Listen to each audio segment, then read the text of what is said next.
against the Kalea too. You know, again, one of the heroes that is going to be very proactive and aggressive towards CG. This could be a really, really cool front-to-back composition for CG if SRG doesn't read it out, right? I think the Ruby right now is something that SRG have to consider because CG are looking to, I think, with the Kimi, the Galakacha, peel for the Kimi, get another carry in the jungle, and play for those two carries. They ban out the carry as well. They know that the front needs to be strong if the front-to-back for them is to work against so much dive, so much distraction as well. Like, Juicin, Lancelot, that's a composition that really just want to break apart the front-to-back formation. I think SRG have already telegraphed that. Hopefully they have telegraphed that. But knowing SRG, Coach Arcadia, Coach Veki, they probably are already looking at that.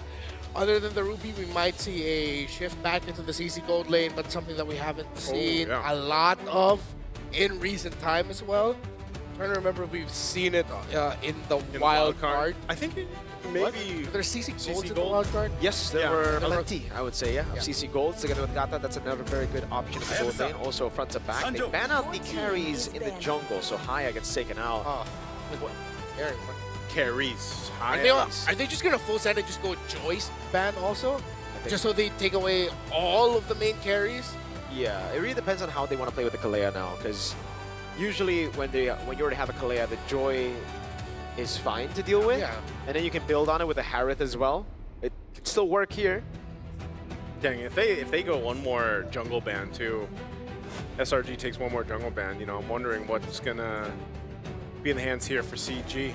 They're gonna be running out, and that could be the decision. They don't want to go up against the Ruby. So I think that is what we're getting, a double carry setup with Kimi being one of the main carries, the jungler being a carry as well, if there is something left. But they might have to sort of out of that just a little bit because Maybe Joy? Yeah, we mentioned Joy earlier.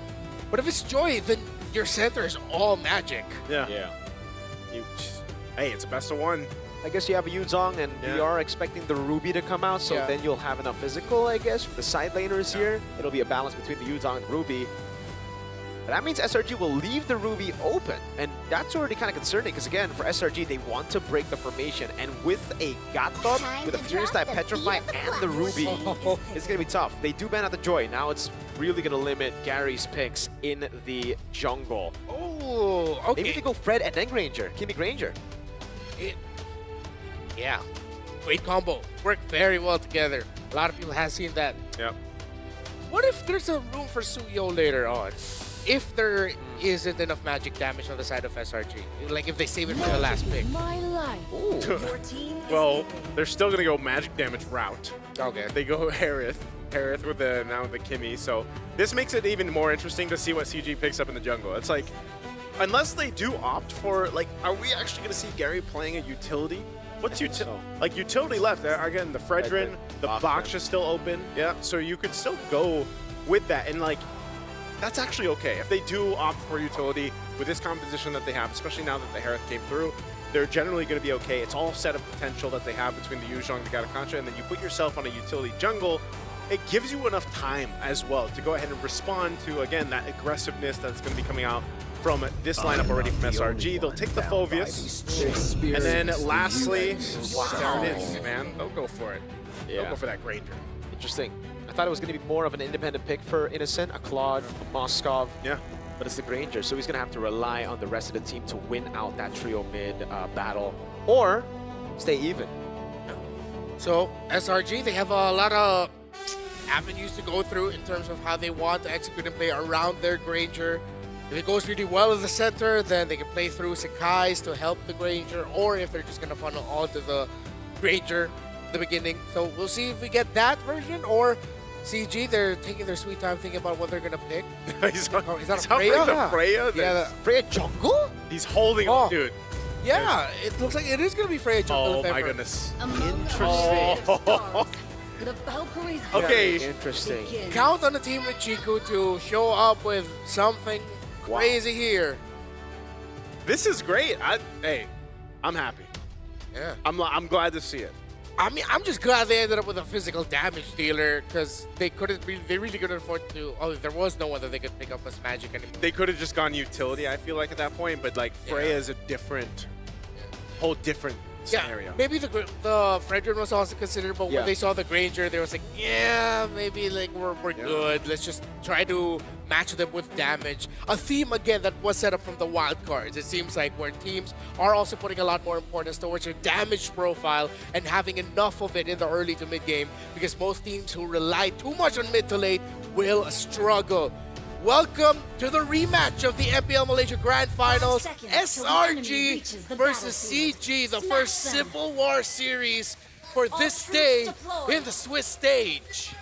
All right, the Freya coming into play here is going to be great. Quantum Charge on it too. So Gary, you know, we've seen him play many times throughout these international tournaments as well, and he is one of the more aggressive junglers, I'd say. Sometimes it leads a little bit too aggressive, and where you bite off a little more than you can chew, but it could also work out really well for CG Esports. And again, this is one of the highlights of best of ones, right? You can actually go ahead and kind of play into this. And we mentioned this before the draft, you know, that potential to bring out some of these cheesier picks or these niche picks, if you want to call it that. And they do that here in this match against SRG, where when you look at this lineup, man, it's, you know, it's somewhat standard. It's something we're used to seeing. Maybe the Phobia's not as much, but definitely still serves that purpose of what we're used to seeing for XP laners. Yeah, you can definitely see the difference there for SRG. Straight into the clear, and then rotation down below to get the XP crab for Cram. Meanwhile, CG, Chiku just got a few hits over on the turret. Two very different lineups here in terms of what they want to do. CG, I think the thing with the Freya pick is that if SRG aren't careful, if Turtle 1 is a massive loss for them, then that Freya is just going to keep continuing. I think that's one of the things we have to watch out for when there is a Freya, no matter what position it is, because we've already seen it previously in the wild card and other tournaments as well leading up to this, not this newer version. Ooh. So that makes it equal. XP Crab this time over to Year 3, but the thing is the wave is frozen by Cram, so it's going to be really tough for CG to get their XP laner to level 4 later. Okay, Turtle's up. Couple level 4s nearly here for SRG and CG. They're going to start this turtle up. This guys has an angle on already. Valens too has to be careful. Again, you're a Ganakacha, you're quite tanky. Heal up a little bit here, but he doesn't want to take too many shots. He's going to charge in. Red Tree to be won out by Skies. Great Dark Wave. And now it's 2 over as Cram goes in front of Pursuit. Chiku has to run away. Yums with the flicker in forward. A Purify out now as that's been the light shown upon them. Good immobilization. Stormy slow. The peel is massive, and yet 3 just cannot get close enough. In the end, he does, but it will be traded for his life. Another Dark Wave into the Pursuit. And now he's just recalling on Valens. Confidence, confidence, that's Cram. That's what he brings to the table. Oh man, you know, hey, that was a team fight and a half for the first turtle, basically. There's some pressure here. Orange buff take into the escape, baiting out 3 ultimates from CG. Way too many resources spent, man. I think that first attempt by CG to try and contest that turtle with how SRG played it, with what they did to the, or what Cram did to the minion wave at bot, freezing EF3 from hitting level 4, just made it look like an amateur approach by CG to go for that fight there. Even if Gary got that turtle, they still would have suffered massive losses in terms of the numbers. So let's see how will CG recover with SRG playing it close to the hand. Very standard, very fundamental. That's working out very well for them. I think even if we look at CG's lineup, though, like it's still one of those lineup that needs time to go ahead and scale up. Again, Freya, we've seen a couple times already, like you guys mentioned, even in the wild card. But you know, in the hands of a jungler, and you kind of have to put yourself in this position where you're jumping into the objective pits, whether that's the turtle or later on the Lord. You're putting yourself in a very susceptible position. You know, that's something you have to kind of consider here, even in that Valkyrie form. You can see this, though. It's a very minor lead that got built up quickly for SRG, and they'll continue to kind of capitalize on that now. So I'm wondering if CG Esports wants to go ahead and contest this time. Maybe they have a better positioning in mind to deal with this turtle take, because it's going to be started up. You're going to have that swing over from SRG, and fighting for position. It looks like CG Esports wants to go for it, but it's going to be tough. It's going to be tough. Oh.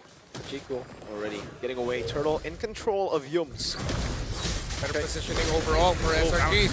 Revitalize made it out now as Yums goes in. Is he able to go for Tsunami Slam now? Stormy lights him up. That's an AOG coming down as Valkyrie's set comes over. Petrify the Furious Dive, but there's just not enough damage. Skies wins out the retry on the Turtle, and now it's Amzig who's able to get away. Baits in Cram with the Infernal Pursuit under turret. Yums hovering over. Valens taken low. 2 Death Sonatas. You can definitely feel the nerf on Granger as Valens gets away. And just like the first Turtle, man, it was nearly the same thing. You know, it was a couple bodies dropping for CG Esports plus the objective in the hands of SRG. And if that happens again, you know, third Turtle, it's going to be kind of the same thing that's happening here. And this scalability that happens here with SRG's lineup is just going to be too much for CG to deal with. Oh man, even Yay. Yikes. Oh, Flicker shoulder bash, Phantom Execution. It's just coordinated perfectly. Yeah, Selangor Red Giants, they are as textbook as you can get with a little bit of flair. Another Tsunami Slam! What a follow-up, the AOG landing. Carry still able to survive, but the turret goes down. Cram on it with Infernal Pursuit again. Lantern Flare, knocking him up, pulling him down. Now it's Valens who's given over to Innocent to get his first Sky Piercer stack of the game. And that's what I'm saying. They know the limits of this lineup. They know that they did that under the turret, man. You know, they chose to fight and capitalize against this kind of weak point of CG Esports' lineup. So right now, they're just, it seems like SRG's just taking anything they want here across the map. I guess you can see why SRG looks so confident in the video to start off the series. Yeah. They know that they fully understand how CG Esports want to operate. I honestly do not fully understand how CG wants to operate. Yeah, I mean, it looked like it was a very straightforward approach up until the Freya pick. Then you're like, Yeah.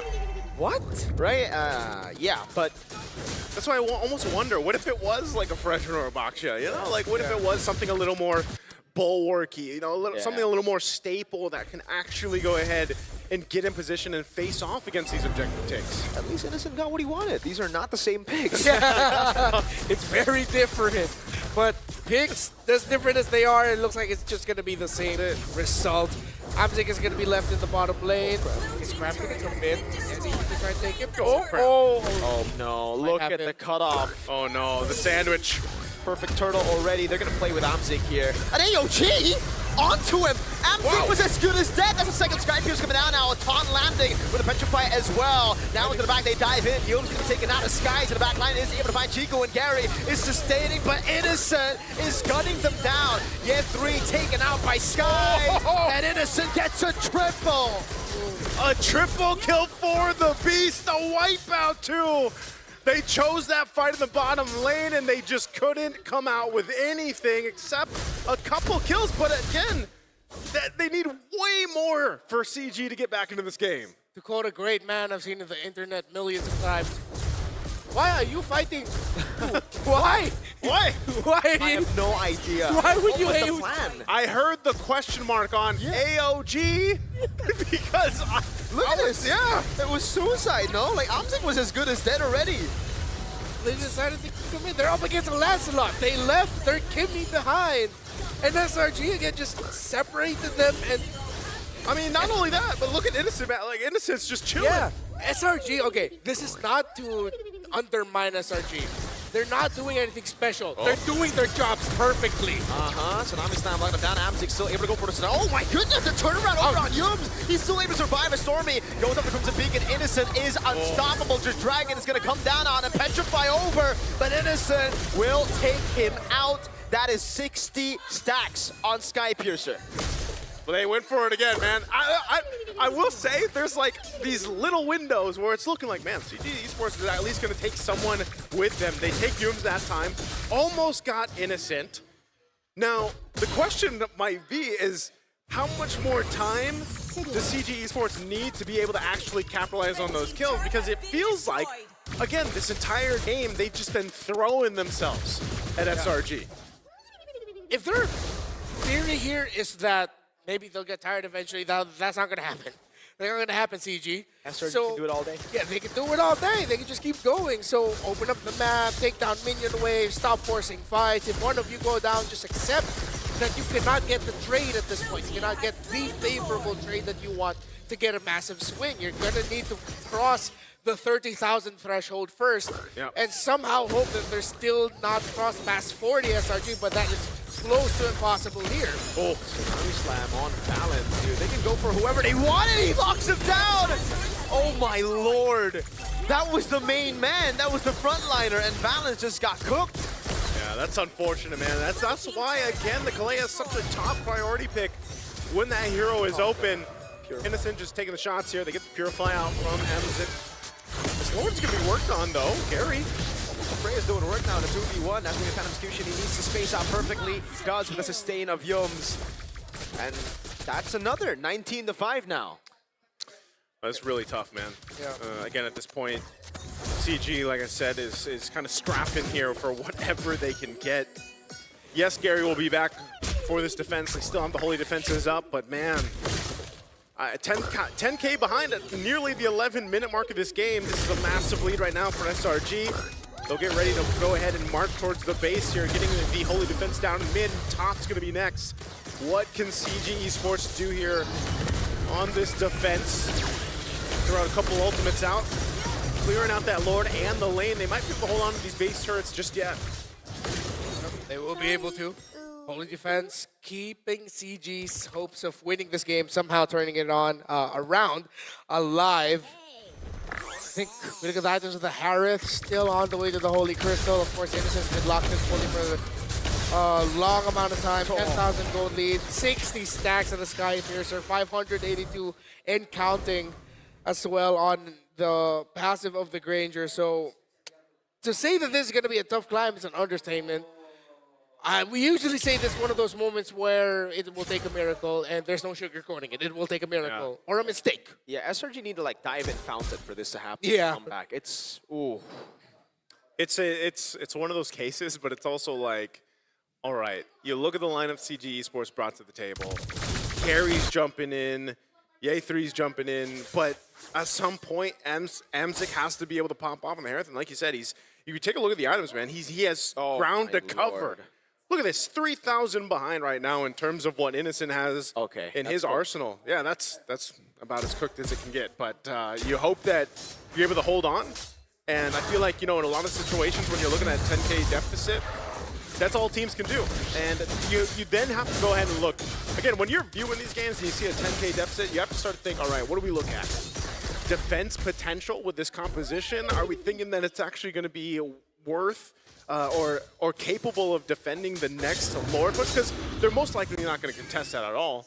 They're just going to have to defend. And this lineup, unfortunately, you've basically got Valens being deleted too quickly. That's a 5,000 gold lead for Skies on Gary, dude. It just goes to show how bad this game has gone for CG Esports. They CG. They cooked Gary. They cooked Gary. Oh, no. Not the ref. Yeah, not the ref. Not the ref. Not the ref, but the player. But I guess that's the version of CG that we got today. Well, Selangor Red Giants. Interesting that they looked at this Swiss stage and they saw their opponents in CG and said, okay, struggled last year. This time, we'll stay close to what we know. Because again, it's a very familiar opponent, so you can't blame SRG for going down this hard. I feel like any other team, this draft would have looked significantly different for SRG, considering who they're up against, the history that they've shared, the fact that they pretty much dominated CG in the playoffs, both in the upper bracket finals and in the grand finals as well. SRG just sticking close to their guns, which is a warning shot now for the rest of the Swiss teams. Because you don't see just yet how deep SRG can go in this M7. 13,000 gold lead. This is the biggest lead we've seen today.